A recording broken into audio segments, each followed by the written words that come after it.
When you get to that level of commercialization, it simply means that you are making the most out of your talent.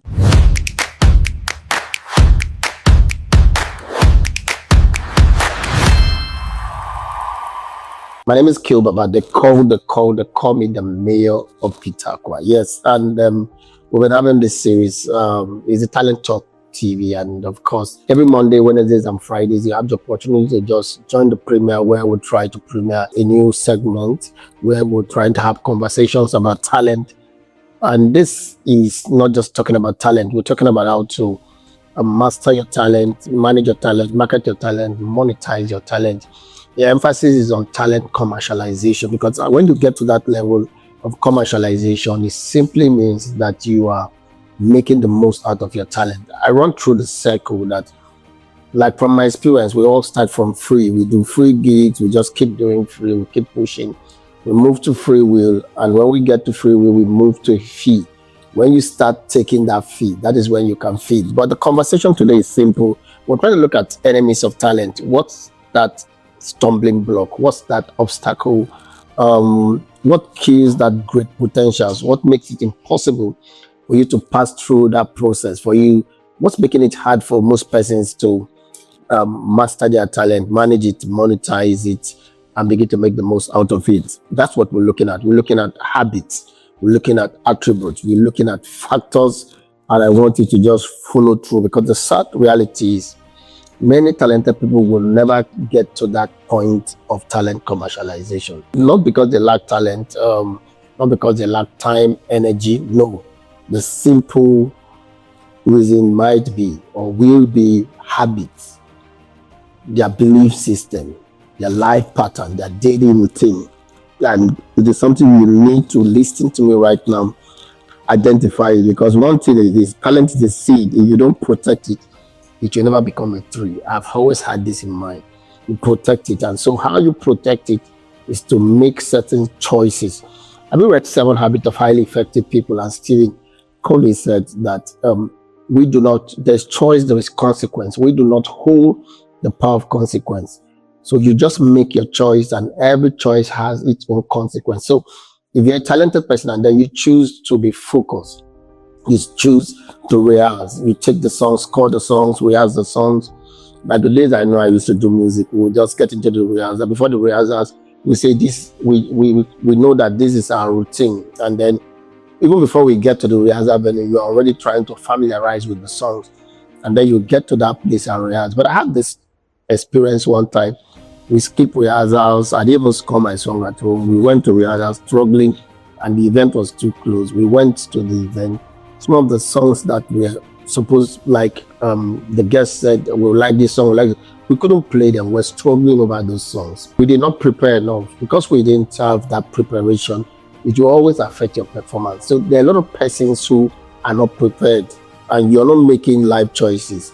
You're not making career choices in a way that the consequence or the output, the outcome of your career will be success, will be progress. You move from potentials, you packet your potentials, you begin to promote it, you begin to get paid. And the pitfalls, the obstacles, the bad habits, I want just to run through them so you learn from me now. So an enemy is anything that prevents your natural ability from growing, that stops you from creating value or making an impact. So sometimes the greatest threat is not your competition. That's what I believe. The greatest threat is your mindset, is your habit, is your attitude. Because you're a talented person, you would have been better, you would have been bigger. Okay, I remember when I started my career with a couple of young men, we started together, and I look around, I'm miles away. And most times I've done over 100, 200 events all through my career. And some of them have not even done 10. They can't take the risks. They can't wake up as much as I wake up. They can't push as much as I push. They can't drive result as much as I drive result. And it calls for concern. So this is what I want to share with you. Note all of these enemies and then say to yourself, I'm not going to allow this one subdue me, because I want to grow. I want to make sure that I master my talent. I want to make sure that I manage it well, that I market it well, I monetize it. So note all of these elements. Number one, I run to procrastination. Many talented people are full of ideas, but they will never take action. And because they never take action, dreams will never become real. They will just keep talking. Between your imagination and actualization, there is something that can work. Either you take action. This is imagination, this actualization. You must take action in between. But sadly, for most of us that are talented, procrastination will always replace action. And that is one problem most talented people have. We dream, we talk, and everything. Talent without action will not yield anything. And not just action, take the action at the right time. The right time. There are people who years ago they said, I will do this, and they are still struggling. I have a friend, he said he will host a particular event. As I talked, I remember him. We're counting 3-4 years. He has not done one of the events. Now, I can remember now, the day we had a conversation, it was a particular event that I said I want to do. I've done like 3 editions.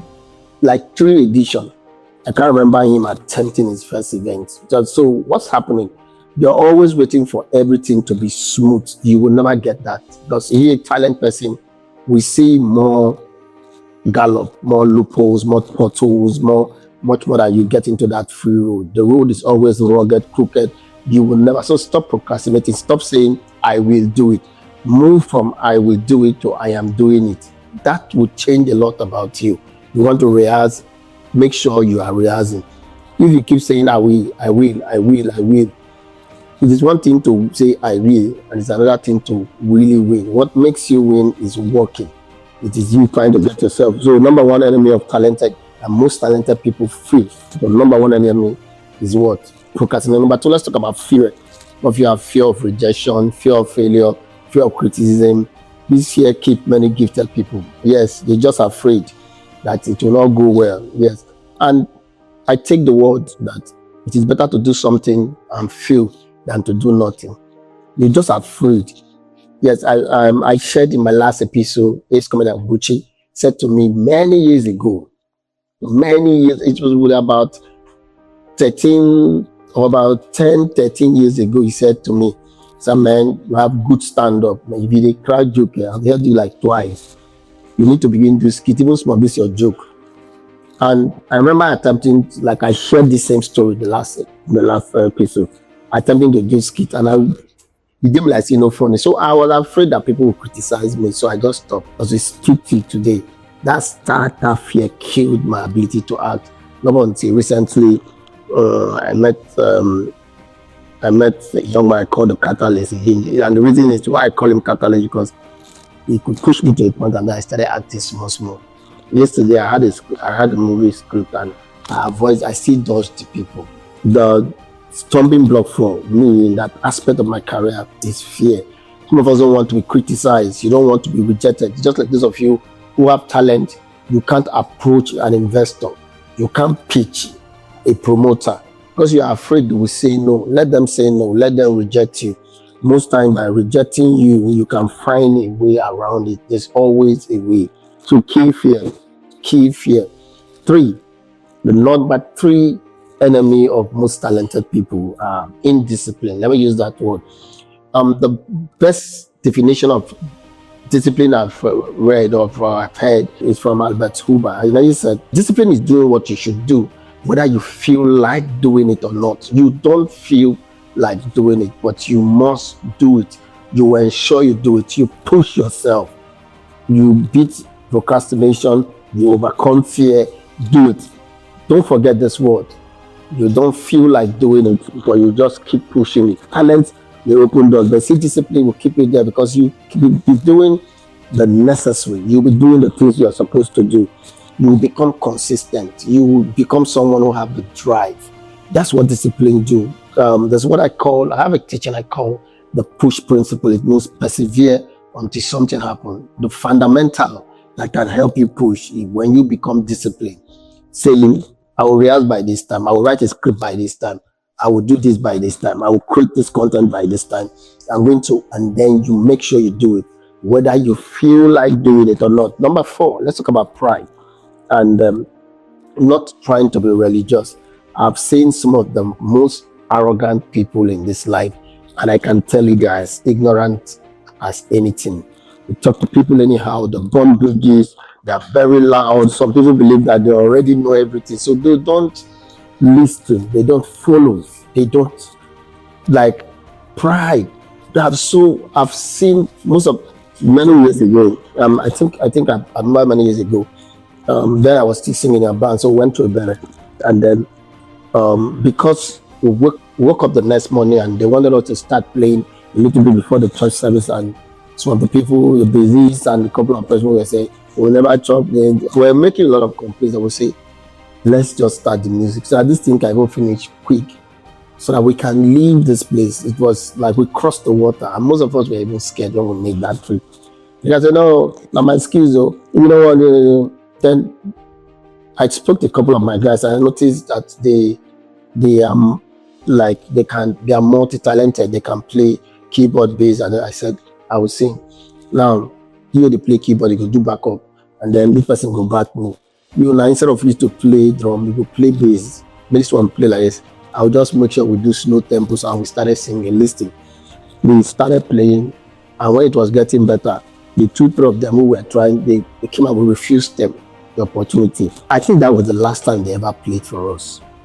That was the last. There are people who have lost opportunity because of, I've met arrogant people in the rise. I've been in this industry 20, 25 years plus. But when I was small, I can tell you that I've seen arrogant people.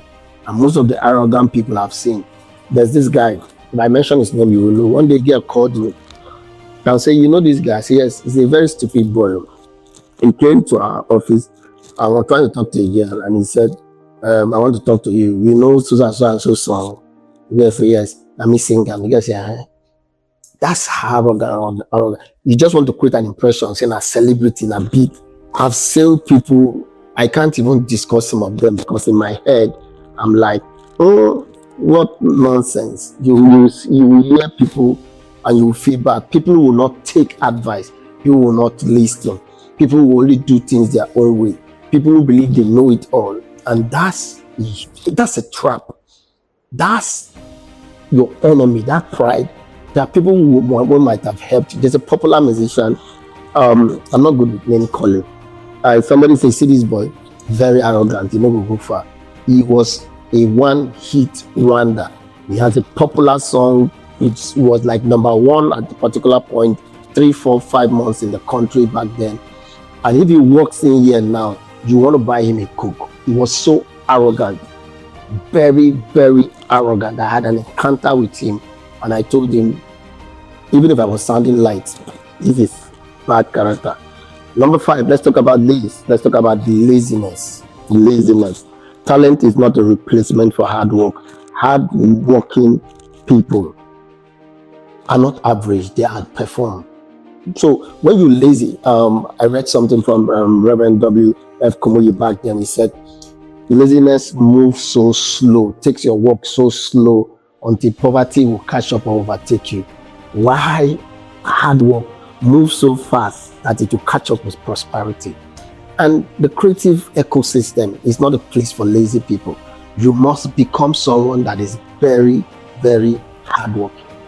You must be hardworking. I work 7 days a week. I work an average of 18 hours every day. I get to work. If I'm not reading, I'm writing. If I'm not writing, I'm rehearsing. If I'm not rehearsing, I'm performing. If I'm not performing, I'm trying to put my proposals together. If I'm not doing that, I'm selling. If I'm not selling, I'm networking. Just make sure you become hardworking. Some of you are sleeping like 8 hours, 10 hours per day. And before you even get to 30, half of your life, you don't sleep 10 years, 15 years ago. Some of you are sleeping 12 hours daily. And the reasons, your defense, is that doctors say sleep will make your brain work well. Half of your life, you're 30 years old and you've been sleeping 12 hours. That means 15 years you've been unconscious. And tell me how you can get significant results. And this is key. One of these enemies, I'm going to break this into 2. I'm going to break enemies of your talent into 2 because I want us to get to a point where we do a deep drilling thinking. And this today I've talked about procrastination, I've talked about fear, I've talked about indiscipline, talked about pride, I've talked about laziness. And I want you to be very, very honest with yourself. Do a mirroring. Ask yourself certain questions. Yes, you want to grow to a point as a talented person. where you begin to make money from your talent. You want to profit from it. So ask, how often do I procrastinate? You like procrastinating? Just know that you are going to limit yourself. You are very scared, afraid. You can't dare. You can't make bold move. You are going to limit yourself. You are so disciplined. You cannot do what you should do, whether you feel like doing it. You are not decisive. You can't make a decision and back it up with action. You are going to limit yourself. You are so arrogant. Nobody can advise you. Nobody can teach you. You are not teachable. You talk to people anyhow. You are going to limit yourself. And I'm saying, some of you are lazy. You're not committed to hard work. You can't give your time to working. Musicians that can't write, can't get into the studio, can't rehearse, can't get on stage, you are going to limit yourself.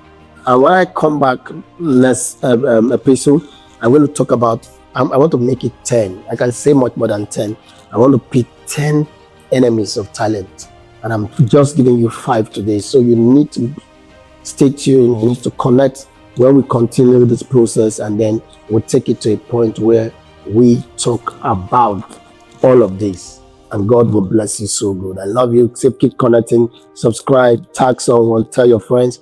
This is the Talent Talk TV, and our conversations as far rooted in talent commercialization. I need you to master your talent, manage it, market it, monetize it, become rich from your talent. That's the first thing you can use to become rich, become blessed, become better, become happier. And if you don't avoid these enemies, know that you're not ready for the game. I love you so much. I respect you.